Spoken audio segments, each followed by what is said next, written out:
Hey everybody! Welcome to another screencast. Whoops, I forgot the name, it's been so long. Coffee and Critique.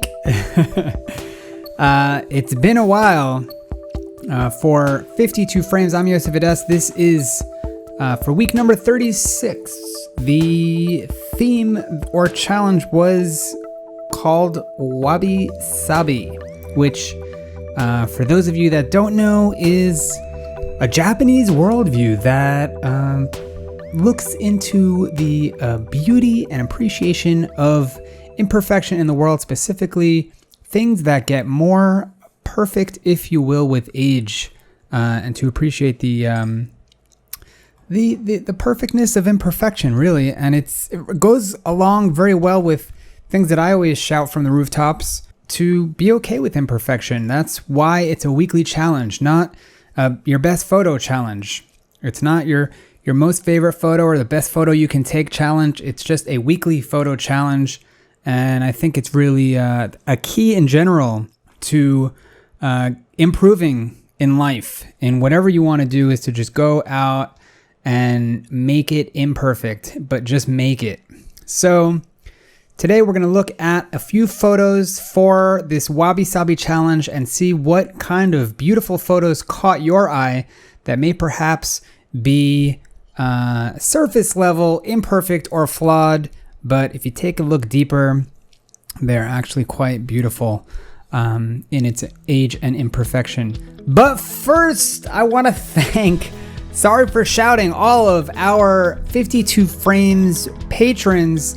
I just want to give a shout out to all the people that have contributed since our last screencast, and that is Gary, Lori, Jillian, Linda, Gabor, and Jeremy. You guys, thank you so much. I see 4 of you will be getting 52 Frames t-shirts, so we'll be sending that out as soon as we can. And I noticed we have 92 patrons on Patreon, which is so amazing. And Ernst gave me the great idea to have a contest. So 8 of you, the next 8 patrons, will get their photo critiqued by me with a special coffee and critique.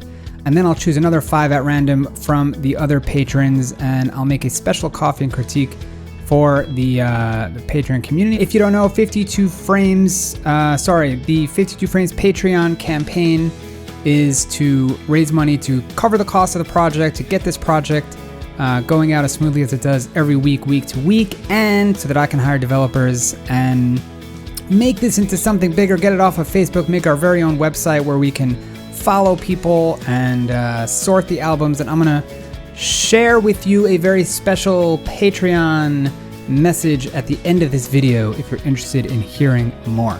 Okay, so let's dive into this coffee and critique, screencast critique for week number 36. That is introduction enough. Okay, so just gonna go through a couple of your photos that I picked out that I thought were worthy of dropping my knowledge bombs onto them. Okay, Lizette, this photo is stunning, and it's to me anyways, a very rare example of a photo being too good. I don't know if that's really fair, but I looked at this photo when you submitted it, when we were choosing, myself and the committee, we go and we whittle all of the photos that were submitted, 400 to 500 plus photos, and we try and whittle it down to at least 52 for that top 52 or 52 picks album, so that we can choose that top 3 and cover photo. And I honestly wasn't sure, was this a long exposure? Meaning, did you put the camera on a tripod and set it for, I don't know, 30 seconds, a minute even? Disclaimer, I read today that you posted on the group helping somebody else with a long exposure question, that this was actually 4+ minutes, which is pretty extreme, pretty cool. But I wasn't sure, like, is this water, or is it just or is it Photoshop even? I think it's too good. And what I mean by that is, and look, your horizon line is perfectly straight. The details in the foreground are not exaggerated. They're really nice. They're spot on. But I really couldn't tell if it was a real photo or not. And maybe that was your intent, and maybe that's fine. And there's nothing that's flawed here. But sometimes when you take a technique and you bring it too far into that fold, then it can get lost on the viewer. For me personally, it was lost, although it definitely had my intention, because I had my focus for quite some time, just trying to make sense of it. I tried to zoom into this here. I figured if it was a ship, then that would give me that would answer my question of whether this was real or not, but I couldn't. The more I zoomed, it was just too small of a thing to really figure out what that was. Before I forget, everyone should be watching this in HD, especially if you're watching it on Facebook. Go to the little settings icon, choose HD, 1080p preferably if you have a 1080p monitor, because you'll miss the detail if you're watching this in a lower resolution format. Okay, let's move on. I mean, this is a beautiful photo. My more normal critique would be just the crop here, just cutting off on the right and the left of these wooden figures. But I mean, that was what was in front of you. Very cool photo, phenomenal. In fact, a 5-minute exposure. Like you also mentioned on the thread, you need special filters at that point. You probably had a super duper ND, like ND10 filter on this. It looks like daytime, but maybe the sun had already set. Very cool. I'd love to hear more, but I think if you had a minute exposure, and we saw some wave, some semblance of reality, if you will, then to me, it would have been a better photo for the viewer. You also need to clean your sensor right here. Sensor or lens. I'm seeing some spots here, which will come out with a long exposure. So this is very cool. I don't know if this is a sculpture or an actual old flower. Either way, my critique here would be the crop on top and this foreground here. I don't think either of those things really add. If it was more of a crop, meaning it was cropped on top and on the bottom, and you were a bit more zoomed in, then I can understand the cutting off of the subject. But to my eye, I think you should have been either a little bit further back, not to crop off the top, or a little bit closer.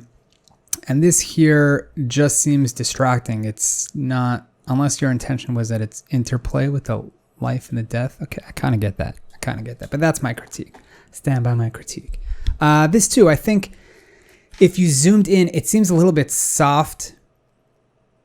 And I see you're cropping for the diamond, but I think the 3 is the subject here. It's a little bit soft in general also. Zooming into 100%. Not quite sharp. Let me see if I can see if you have EXIF data here so we can see what you're shooting on. A 5200, Nikon 5200, 1/60, which shouldn't be too slow at 29 millimeters. And your lens is what? Your lens is 18 to 55. So it looks like the kit lens on an entry-level DSLR, which shouldn't be that soft. F5 should be enough to get you, just trying to reverse engineer here of why the image is a little bit soft. Could be you moved.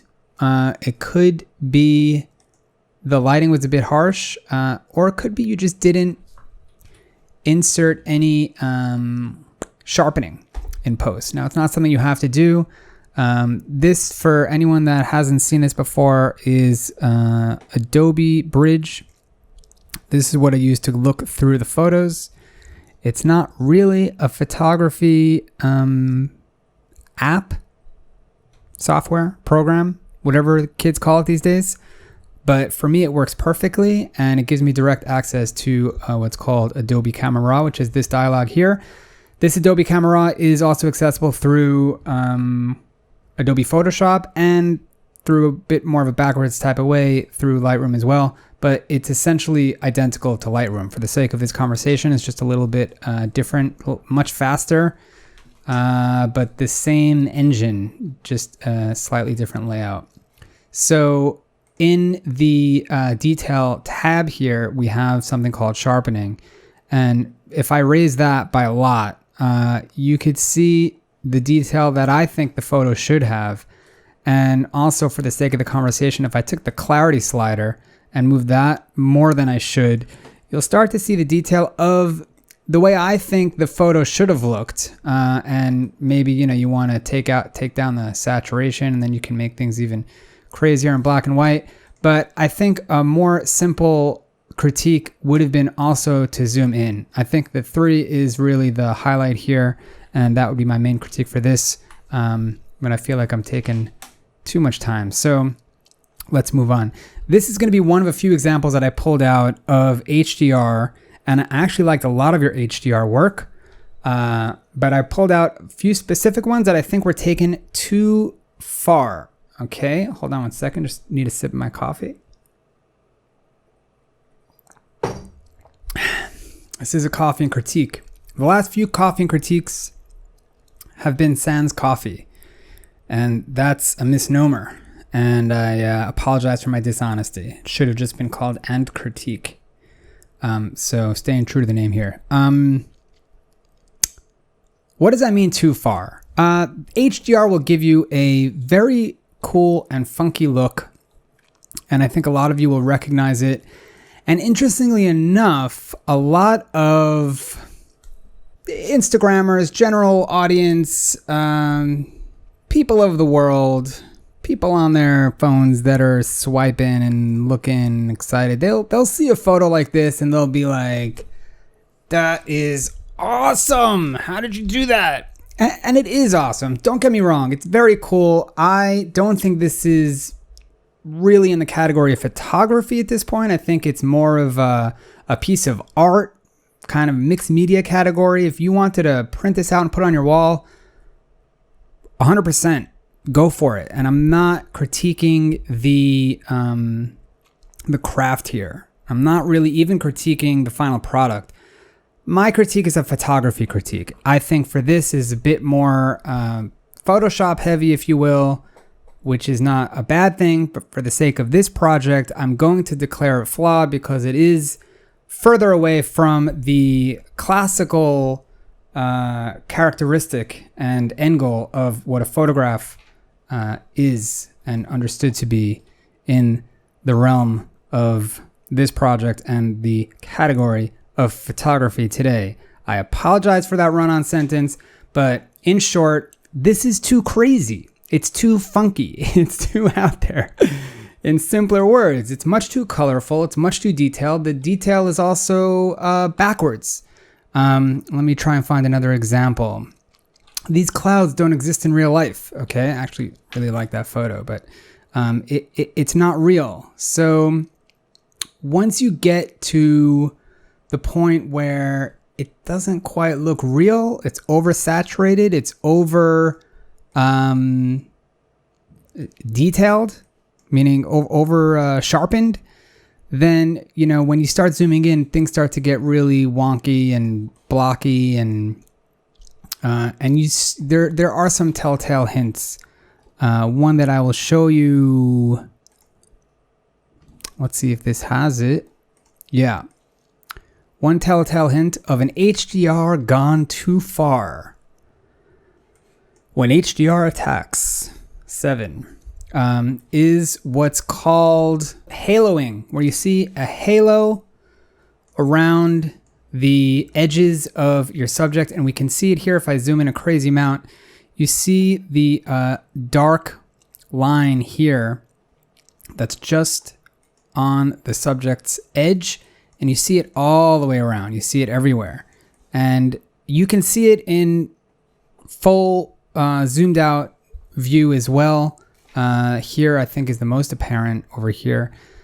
And more apparent in high contrast areas, especially when you're shooting outside and there's a lot of light and dark areas. That is a telltale sign that you have overprocessed. Another telltale sign is when you're sharpening. Let's see if I can find a good example where your sharpening is so amped up that everything starts to look white. Well, this also is a good example of that. Besides the color, you can see all the white because of the sharpening. and that's over sharpening. And what it does at some point is it actually makes things blocky. It does the opposite of sharpening, and it bunches up together a lot of pixels into one bigger pixel and kind of makes your photo look chunky, especially when you zoom in on it. And I don't mean zooming in like what we're doing now. I mean, if you blow it up, if you want to crop it and just show a portion of it, you'll see it start to break apart. And the third most obvious call out of an HDR gone too far is the oversaturation. We could see here the sky here, for example, it's just too much blue. Blue is really nice, but I'm going to show you some examples of how I would tone down these HDRs. So let me try and go a little bit quicker so I can give you a bit more of a variety of what I'm talking about here. Let's pull up this photo here, okay? So the thing that sticks out to me for this HDR, aside from the fact that I think it's a little bit askew, okay, that's better. People, just straighten your horizons, people. Just straighten it. It just takes a click. In this program, I just double click. That's the most up-to-date version of Adobe Camera Raw. But any program will have a straightening tool where you just create a line of something that should be straight in the image and it'll automatically straighten out. But what do you guys see? What do you guys see here that's maybe a little bit uneven or a little bit too much? Okay. The answer for me is the green. And I don't think the green, I'm not showing highlight clips where the green is actually in a dangerous, let's say, value of what's being represented here in the color range, but there is an imbalance of green. If I took the tint here on our color balance and just moved a little bit to purple, just that already looks a bit more even.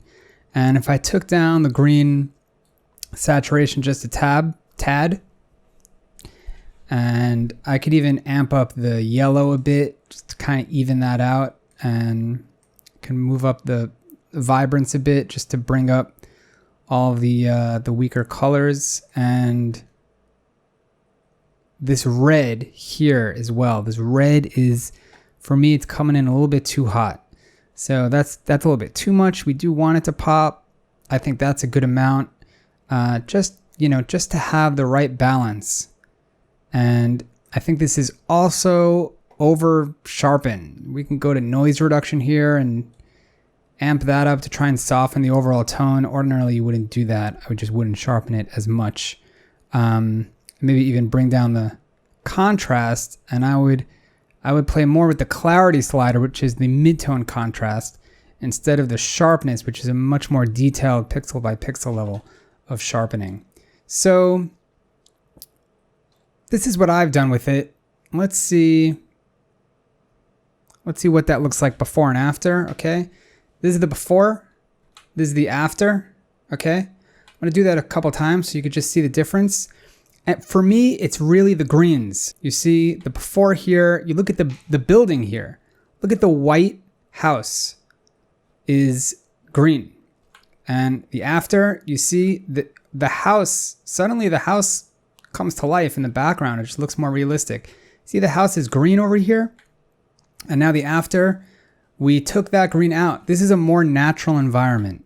Again, this is the before. This is the after. I also toned down the red. I brought up the yellows a bit so that we still have that punchy saturation feeling.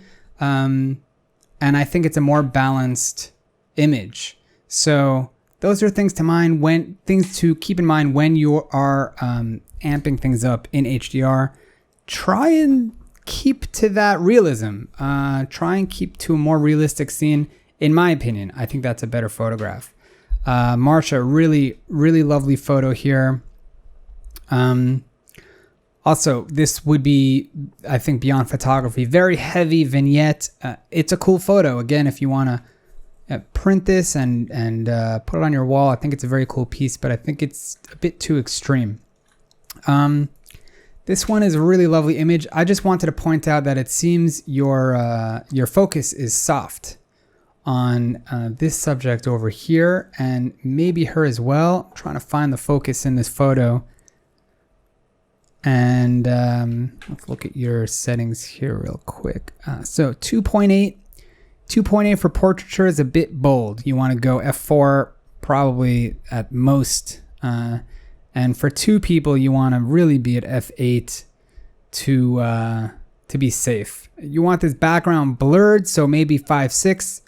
Maybe you can get a little closer, and at f8 it probably will still be blurred. But 2.8, one person at least is going to be out of focus, and I think this guy's out of focus. That's my critique for that one. This one's really, really nice. Chyanaka, really beautiful. This, to me, like, this is a photograph that's the same. It's abstract, it's colorful, it's extreme, it's very cropped in, but it's realistic. It doesn't look fake, it doesn't look photoshopped. You're using the natural colors here in the background. You're using a super shallow depth of field by making your aperture very wide, your number very high. Your number very low number aperture, very wide, like a 1.4, 2.8. You're actually 5.6. So you're on a macro lens. I assume, no, you're on an 18 to 55 at 55. Cool. You totally stumped me there on a Nikon D5200. I guess this is a macro lens, or you just got that focus, and this looks like a super macro environment with a super shallow depth of field. So really nice job on that. I'm very impressed with that photo.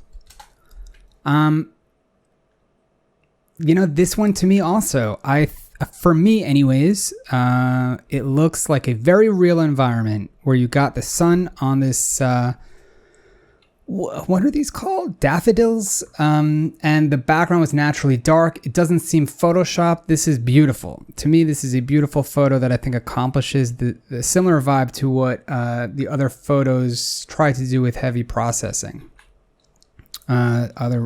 Also really nice photo, really nice luscious depth of field here, and it looks like you're at a really long focal length here of 300 millimeters, which is why you get that super shallow depth of field. You can look at my depth of field coffee and critique if you want to know more about that, but it's three things: is a long focal length, your subject to your distance to the subject, and your aperture. I think I need another sip of coffee. Hold on. All right, looks like we're over the 20-minute mark, so I think we're gonna have to wrap this up. Let me just try and run through these a couple more as quick as I can. This is a cool photo, but the pot looks floating. So again, it looks like post-processing work. Takes you away from reality. Also a bit too HDR'd, I think. This one also, I would just bring it down a little bit. Even if I just did that in the sky and left everything else the same. So if I took a brush, let's say, right, and I went to our saturation and just some of the sky, and I can even bring back some of the blue in the color temperature, and that, to me, I'll just show you a quick before and after. See, and you don't have to do it as much as I did. You can bring that into a Photoshop layer and bring down the opacity on the layer by 50%. You could do half of that effect. But I think once it looks a little bit fake, it looks a lot fake. Once it looks a little bit more real, I think it looks a lot more real. This photo is a bit dark, but I just wanted to give a shout out to whoever took this, because this really brings back memories for me. New York Mets. This one, your horizon line, people, come on. That's a very clear line. Straighten that. The lighting is a bit head on. I think you could have accomplished some cool things if the lighting was on the side and the shadows were on the side. Also, something like this, an old piano, you probably want to go black and white, kind of classic, and then you can bring up the texture a bit more with some sharpening and clarity. To me, that looks a little bit cooler. And then I would just bring up the exposure slightly on everything else. Show you before and after. Before, after. Just think this has a little bit more punch. This, I wanted to point out that it looks fake to me, and I don't know if it is. I think it is real. and it's an incredible photograph. But it's, for me, for my brain, it picks up more as a digital photo than a regular one. Could also be a good example of too good. This I pulled out as an example of how you should process HDR. Everything looks super natural, and the detail is there. The clarity is there. You're getting what you want to achieve from an HDR without it looking overly fake. Really, really nicely job, Anna. Also, this is HDR that I also wanted to point out looks real. The sky looks real. You can't get an image like this without HDR. You know, the sky is too detailed, but it doesn't have to be crazy. You vignetted too much and you're a bit askew and your foreground's a little bit dark, but I did want to point out that the sky looks real and the HDR is pretty good. This is another example of the HDR a little bit too hot on the blue again. I would scale that back and I think you'd have a more natural image. Very cool shot. I have no idea what's happening here, but it's very cool. What is that? A cigarette pack in water? That's, I don't know. That's really cool. Ah, that's beautiful. Really lovely shot. All right, guys. I think I'm gonna wrap it up. I went through a lot. We did a lot. Let's see if there was any one specific one that I wanted to talk about. You guys, really nice work all around. Who took this? Julie? I don't know what this is, but I want it. It looks beautiful, classic. Everything about this is so weathered and old and beautiful. All right, guys, stay tuned for a special Patreon message.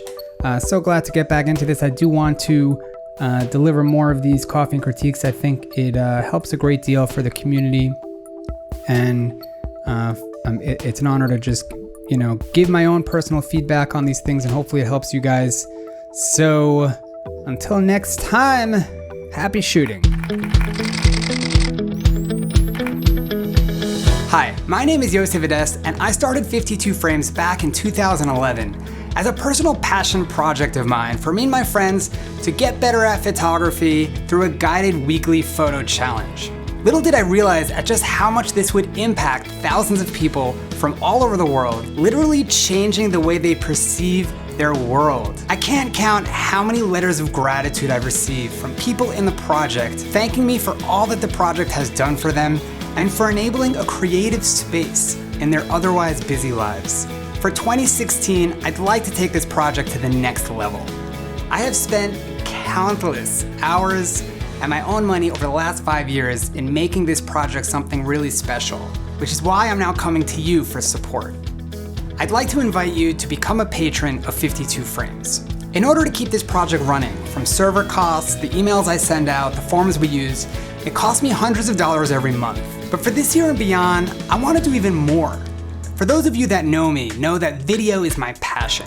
And I really want to devote more time to creating fun, educational, dynamic video that will help you, the photographer, become better at your craft. Becoming a patron is very simple.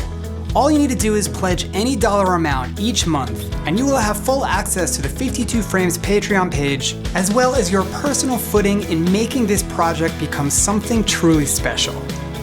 In addition to that, I have some exciting stretch goals, and that's to hire developers to build a fully functional website, to host our rather large albums off of Facebook, and introduce great functionality like follow, sort, and filter, not to mention the sponsorships and prizes we can give out with a proper budget. 52Frames is and always will be free to participate. Please help me in continuing to offer this project to creatives around the world. If you can't pledge a dollar amount, you can still help us to get this campaign out. Kindly share this video or share this page on your social networks to help get the message out. Thank you so much for being a patron. Whether it's $1 a week, $1 a month, or just helping to spread out this message, I so much appreciate you helping and fulfilling my vision and spreading joy and creativity to the world.